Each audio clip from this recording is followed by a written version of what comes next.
Shalom, selamat pagi dan salam sejahtera bagi saudara yang dikasihi Tuhan. Apa kabar hari ini? Doa saya semoga saudara sehat, penuh sukacita, dan terus berpengharapan di dalam cinta kasih Tuhan. Sebelum kita melanjutkan segala aktivitas, marilah kita meluangkan waktu sejenak untuk mendengar dan merenungkan firman Tuhan. Biarlah Roh Tuhan yang menerangi hati dan pikiran kita, sehingga firman Tuhan bekerja dengan leluasa, menuntun, dan mengubah hidup kita menjadi lebih baik di dalam hikmat yang daripada Tuhan. Saudara, sebelum kita mendengarkan firman Tuhan, marilah kita berdoa. Ya Allah Bapa yang Maha Baik, kami bersyukur untuk penyertaan-Mu dalam hidup kami dari sepanjang malam hingga pagi ini. Pagi ini kami menerima berkat Tuhan di dalam nafas kehidupan, dan kami percaya hari ini akan menjadi lebih baik karena Tuhan selalu bersama-sama dengan kami. Kami mau belajar di dalam firman-Mu ya Tuhan. Kiranya kami dimampukan untuk mengerti dan terus dimampukan juga untuk melakukan firman Tuhan dengan baik. Berfirmanlah Engkau ya Tuhan, sebab kami telah siap mendengar. Kasih karunia dan damai sejahtera dari Allah Bapa Tuhan kita dan dari anaknya Tuhan Yesus Kristus dan Roh Kudus menyertai saudara sekalian. Amin. Firman Tuhan untuk kita pada hari ini yang ditetapkan menurut Almanak HKBP Kamis 23 Februari 2023, tertulis dalam kitab Roma 5 ayat 1. Dalam bahasa Batak dan bahasa Indonesia dikatakan demikian. Asadung dipitori hita dalan haporsiaon, mardame mahita dohor debata, maritehite tuhatta Yesus Kristus.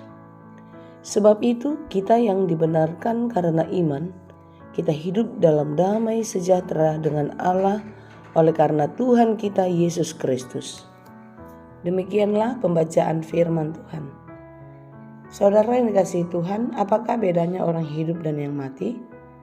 Tentu kita sangat tahu dan pasti mengerti apa bedanya, bukan? Orang mati tidak bisa berbuat apapun terhadap dirinya, tidak bisa merencanakan apapun.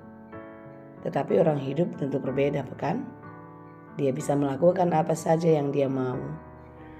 Kenapa orang mati harus dimandikan atau didandani? Ya, karena dia tidak bisa mandi sendiri, bukan? Demikianlah analogi dalam kehidupan keberimanan kita. Kenapa orang Kristen harus dibenarkan? Karena dia tidak bisa membenarkan dirinya sendiri. Inilah yang mau ditekankan Paulus kepada jemaat-jemaat yang dilayani, dan tentu juga kepada kita orang-orang Kristen di masa kini. Kita dibenarkan karena kita tidak bisa membenarkan diri. Kita dibenarkan karena kita telah berdosa. Ketika kita berdosa, maka kita tidak akan beroleh kelepasan. Kita tidak beroleh keselamatan. Karena upah dosa ialah maut. Oleh sebab itu Yesus Kristus datang untuk menebus dosa kita, untuk membebaskan kita dari kematian karena dosa itu. Itulah sebabnya Paulus mengingatkan bahwasanya pembenaran kita hanya datang dari Yesus Kristus yang menjadi manusia. Saudara yang dikasihi Tuhan, banyak orang berpikir kalau memang kita dibenarkan karena iman, kalau kita masuk surga karena iman, berarti tidak perlu dong kita berbuat baik. Tidak perlu kita menaruh kasih kepada banyak orang. Saudara yang dikasihi Tuhan, perbuatan baik itu penting dalam hidup kita. Karena dalam perbuatan baik itulah teruji kualitas iman kita. Di dalam perbuatan baik itulah kita bisa membuktikan kalau kita beriman kepada Tuhan.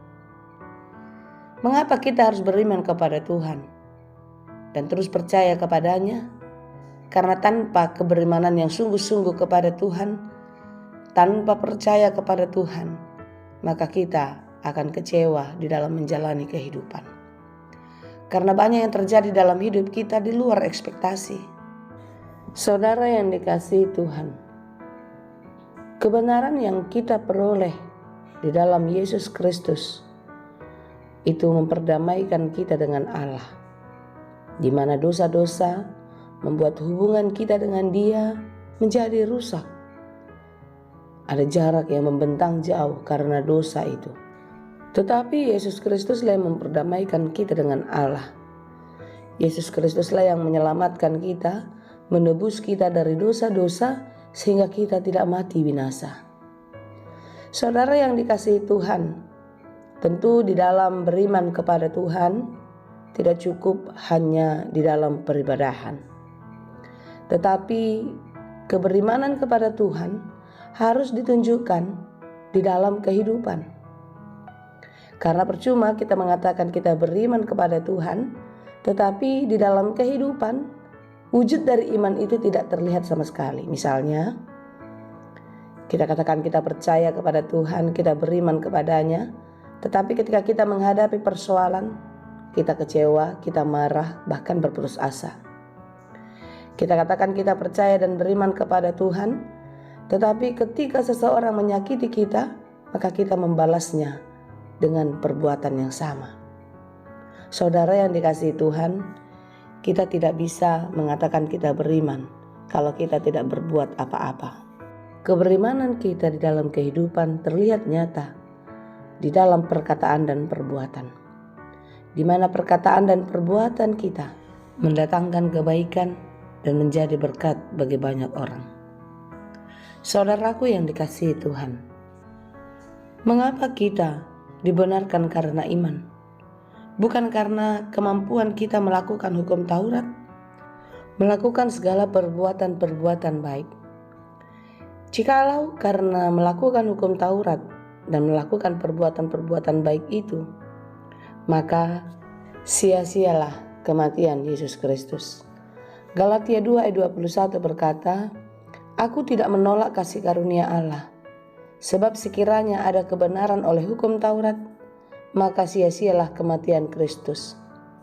Saudara yang dikasihi Tuhan, Yesus Kristus mati agar kita beroleh keselamatan. Tentu, agar keselamatan yang sudah diberikan Yesus Kristus dalam kematian dan kebangkitannya kepada kita orang-orang berdosa, itu menjadi keselamatan yang kekal, menjadi milik orang percaya. Tentunya di dalam perjalanan hidup ini, kita harus tetap setia kepadanya. Hidup setia kepada Tuhan berarti kita hidup di dalam kebenaran, hidup menurut firman-Nya, dan terus percaya kepada Tuhan. Oleh karena itu, saudara yang dikasihi Tuhan, yakinilah engkau telah ditebus dengan harga yang mahal, yaitu dengan darah Yesus Kristus di kayu salib. Itulah kebenaran yang dilakukan Allah untuk membenarkan kita, untuk memulihkan dan menyelamatkan kita. Oleh karena itu, tetaplah percaya dan beriman kepadanya. Karena di dalam beriman kepada Allah, kita beroleh damai sejahtera. Karena beriman kepada Tuhan, kita mengerti apa yang dikehendakinya terjadi di dalam kehidupan.